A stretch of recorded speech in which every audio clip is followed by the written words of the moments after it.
Hello welcome back. ഇന്ന് Saturday ആണ്. അപ്പോൾ എനിക്കിന്ന് ഡ്യൂട്ടിയൊന്നുമില്ല കേട്ടോ. അതുകൊണ്ട് രാവിലെ തന്നെ ബ്രേക്ക്ഫാസ്റ്റ് എല്ലാം കഴിച്ച് നമ്മൾ നേരെ വയലിലേക്ക് പോയി കേട്ടോ. വയലിൽ നമ്മൾ കുറച്ച് കാപ്പി നട്ടിട്ടുണ്ടേ. കുറച്ച് കാപ്പി എന്ന് പറയുമ്പോൾ നമ്മളൊരു 200 തൈ നട്ടിട്ടുണ്ട് കേട്ടോ. 2 വർഷമായി നമ്മളിപ്പോൾ നട്ടിട്ട്. 2 വർഷമായിട്ട് കാപ്പിയുടെ ഒരു വളർച്ച ഇങ്ങനെയാണ് കേട്ടോ. ഇതിൽ ഭൂരിഭാഗം കാപ്പികളിലും ചെറുതായിട്ട് തിരിയൊക്കെ ഇട്ട് കാപ്പിക്കുരുവൊക്കെ ഉണ്ട്. ഈ വയൽ നമ്മുടെ വീട്ടിൽ നിന്ന് കുറച്ച് ദൂരെയാണ്. അതുകൊണ്ട് തന്നെ എപ്പോഴെപ്പോഴും വന്ന് നമുക്ക് നോക്കാൻ പറ്റാറില്ല കേട്ടോ. ഒരു വലിയ ഗ്യാപ്പിന് ശേഷമാണ് ഞങ്ങൾ ഇന്ന് വയലിലേക്ക് വന്നിട്ടുള്ളത്.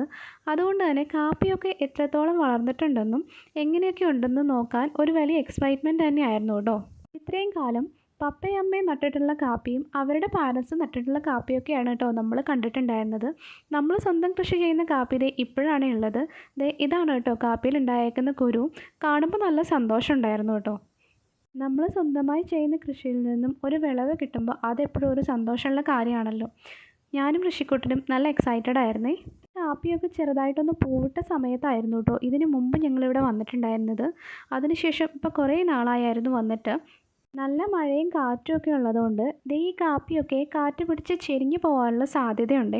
അതുകൊണ്ട് തന്നെ ഞങ്ങൾ വന്നപ്പോൾ കുറച്ച് വള്ളിയും കോലും ഒക്കെ ആയിട്ടാണ് കേട്ടോ വന്നത്.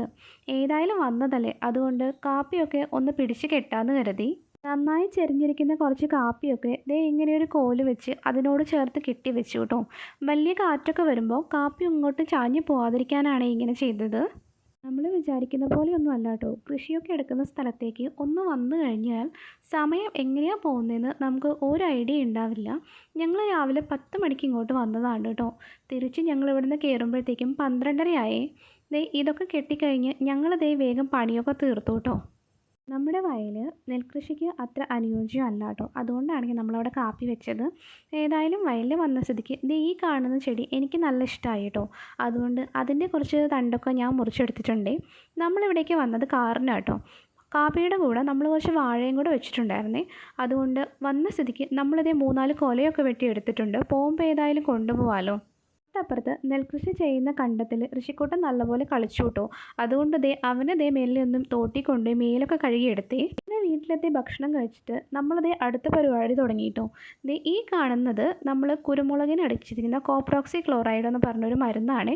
ഈ കാണുന്ന ബാരലിലാണ് കേട്ടോ നമ്മൾ മരുന്ന് മിക്സ് ചെയ്തിട്ടുണ്ടായിരുന്നത്. 50 ലിറ്റർ വെള്ളത്തിലാണ് നമ്മൾ ഈ മരുന്ന് മിക്സ് ചെയ്തിട്ടുണ്ടായിരുന്നത്. 1 ലിറ്ററിന് 3 ഗ്രാം അളവിൽ 50 ലിറ്ററിന് 150 ഗ്രാമാണ് നമ്മൾ മിക്സ് ചെയ്തത്. ഈ കാണുന്ന 2 ബക്കറ്റാണ് കേട്ടോ നമ്മൾ അതിന് വേണ്ടിയിട്ട് യൂസ് ചെയ്തിട്ടുണ്ടായിരുന്നത്. നമുക്ക് 50 ലിറ്ററിന് വേണ്ടിയിട്ട് ഇതൊരു 10 ലിറ്ററിൻ്റെ ബക്കറ്റും ആ കാണുന്നത് ഒരു 20 ലിറ്ററിൻ്റെ ബക്കറ്റാണ് കേട്ടോ. അപ്പോൾ അങ്ങനെയാണ് നമ്മൾ 50 ലിറ്റർ വെള്ളം കറക്റ്റായിട്ട് അളന്നിട്ടുണ്ടായിരുന്നത്. 50 ലിറ്റർ വെള്ളം നമ്മളത് ഈ മരുന്നുമായിട്ട് മിക്സ് ചെയ്ത് ഈ ബാരലിൽ ഒഴിച്ച് വെച്ചിട്ടുണ്ടായിരുന്നു കേട്ടോ. കുറച്ച് വെയിൽ കണ്ടതുകൊണ്ട് കുരുമുളകിന് വേഗം തന്നെ അടിച്ചേക്കാമെന്ന് വിചാരിച്ചു. അങ്ങനെ മരുന്നൊക്കെ മിക്സ് ചെയ്തിട്ട് അനുവേട്ടൻ മരുന്നൊക്കെ സ്പ്രേ ചെയ്യാൻ തുടങ്ങി കേട്ടോ. നമ്മളൊരു ഇലക്ട്രിക്കിൻ്റെ പമ്പാണ് കേട്ടോ യൂസ് ചെയ്തിട്ടുണ്ടായിരുന്നത്. അതുകൊണ്ട് തന്നെ ഇത് വേഗം പരിപാടി തീരും. നമുക്ക് അത്ര വലിയ അധ്വാനം ഉണ്ടാവില്ല. മഴക്കാലത്ത് കുരുമുളകിൻ്റെ ഇലയുടെ അടിയിലൊക്കെ ഉണ്ടായിരുന്ന ചില പേന് പോലത്തെ പ്രാണികളോ അങ്ങനെയുള്ള സാധനങ്ങൾക്ക് വേണ്ടിയിട്ടൊക്കെയാണ് കേട്ടോ. പ്രാണികൾക്കൊക്കെ വേണ്ടിയിട്ടാണ് നമ്മളിത് സ്പ്രേ ചെയ്തിട്ടുണ്ടായിരുന്നത്. ഒരാൾ സ്പ്രേ ചെയ്തുകൊണ്ടിരുന്നപ്പോൾ ഞാൻ ഇപ്പുറത്ത് കുരുമുളകിൻ്റെ ചുവട്ടിൽ കാടൊക്കെ പറിച്ചുകൊണ്ടിരിക്കുകയായിരുന്നു കേട്ടോ. ഇടയ്ക്ക് ഇത് മുഴുവനും നമുക്ക് ചെയ്യാൻ പറ്റാതിരുന്നത് കൊണ്ട് തന്നെ 10 ലിറ്റർ വെച്ചിട്ടാണ് നമ്മൾ സ്പ്രേ ചെയ്തിട്ടുണ്ടായിരുന്നത്. നമ്മുടെ പമ്പിന് ബാറ്ററിയുടെ വെയിറ്റ് ഓൾറെഡി ഉള്ളത് കൊണ്ട് തന്നെ നമ്മൾ കൂടുതൽ മരുന്ന് ഇതിലോട്ട് ഫില്ല് ചെയ്തിട്ടുണ്ടെങ്കിൽ ഭയങ്കര ഓവർ വെയിറ്റ് ആവും. തോളിന് ഭയങ്കരമായിട്ട് വേദന എടുക്കും. അതുകൊണ്ട് തന്നെ നമ്മൾ ഏകദേശം ഒരു 10 ലിറ്ററാണ് ഒരു വട്ടം പമ്പിൽ നിറച്ചിട്ടുണ്ടായിരുന്നത്. അത് ഇതുപോലെ സ്പ്രേ ചെയ്ത് തീരുമ്പോഴത്തേക്കും ഞാൻ ഇതുപോലെ ബക്കറ്റിൽ ഫില്ല് കൊണ്ടുപോയി കൊടുക്കും. അതുപോലെ തന്നെ അത് ഫില്ല് ചെയ്ത് കൊടുക്കും കേട്ടോ. അങ്ങനെയാണെങ്കിൽ നമ്മൾ 5 പ്രാവശ്യം കൊണ്ടാണ് നമ്മൾ ഈ മരുന്ന് ഫുള്ള് സ്പ്രേ ചെയ്ത് കഴിഞ്ഞിട്ടുണ്ടായിരുന്നത്. ഇത് സ്പ്രേ ചെയ്ത് കഴിയാറായപ്പോഴത്തേക്കും മെല്ലെ മഴയൊക്കെ ചാറി തുടങ്ങുന്നുണ്ടായിരുന്നു കേട്ടോ. അവസാനത്തെ ഒരു നിര ബാക്കി ഉണ്ടായിരുന്നേ. എന്നാലും ഒരു 2-3 തുള്ളിയൊക്കെ പെയ്തിട്ടുണ്ടായിരുന്നെങ്കിലും അത് മഴ അതുപോലെ അങ്ങ് പോയി കേട്ടോ. മരുന്നടിക്കലെല്ലാം കഴിഞ്ഞ് ഞങ്ങളിതേ തിരിച്ചു വന്നു കേട്ടോ. പമ്പൊക്കെ നല്ല വൃത്തിയായി കഴിഞ്ഞ് തിരിച്ചു വന്നപ്പോഴത്തേക്കും ഏകദേശം 2:30 സമയമായി. 3 മണിയായപ്പോഴത്തേക്കും ഞാൻ കുളിച്ച് റെഡിയായി. ഋഷിക്കൂട്ടിന് കരാട്ടെ ക്ലാസ് ഉണ്ടായിരുന്നു. 3 മണി തൊട്ട് 4:30 വരെയാണ് കേട്ടോ ഋഷിക്കൂട്ടിന് കരാട്ടെ ക്ലാസ്. ആഴ്ചയിൽ 2 ദിവസം കരാട്ടെ ക്ലാസ് ഉണ്ട്. വെള്ളിയാഴ്ച ശനിയാഴ്ചയാണ്. ഇത് ഋഷിക്കുട്ടൻ്റെ 5ാമത്തെ ക്ലാസ്സാണ് കേട്ടോ. എന്നാലും അവൻ നല്ല രീതിയിൽ എക്സസൈസും വാമപ്പൊക്കെ ചെയ്യുന്നത് കണ്ടിട്ട് എനിക്ക് ഭയങ്കര സന്തോഷം തോന്നിയിട്ടുണ്ടായിരുന്നേ. ഇവരുടെ ഈ ക്ലാസ്സിൽ ഋഷിക്കുട്ടനാണ് കേട്ടോ ഏറ്റവും ചെറുത്.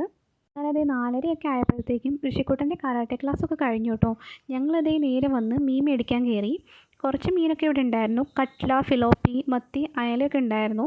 അങ്ങനെ അവസാനം മത്തിയും വാങ്ങിച്ച് ഞങ്ങളിതേ വീട്ടിലേക്ക് പോവുകയാണേ. വീട്ടിലെത്തി കുറച്ച് കഴിഞ്ഞ് ഇനി അമ്മേൻ്റെ ചേച്ചീൻ്റെ വീട്ടിലേക്കും കൂടി ഒന്ന് പോകേണ്ട ഒരു ആവശ്യമുണ്ടേ. ഇത്രയും തിരക്ക് പിടിച്ചൊരു ദിവസം അടുത്ത കാലത്തൊന്നും ഉണ്ടായിട്ടില്ല എന്നാണ് കേട്ടോ എനിക്ക് തോന്നുന്നത്. അത്രയേ ഉള്ളൂ നമ്മുടെ ഇന്നത്തെ ഡേ.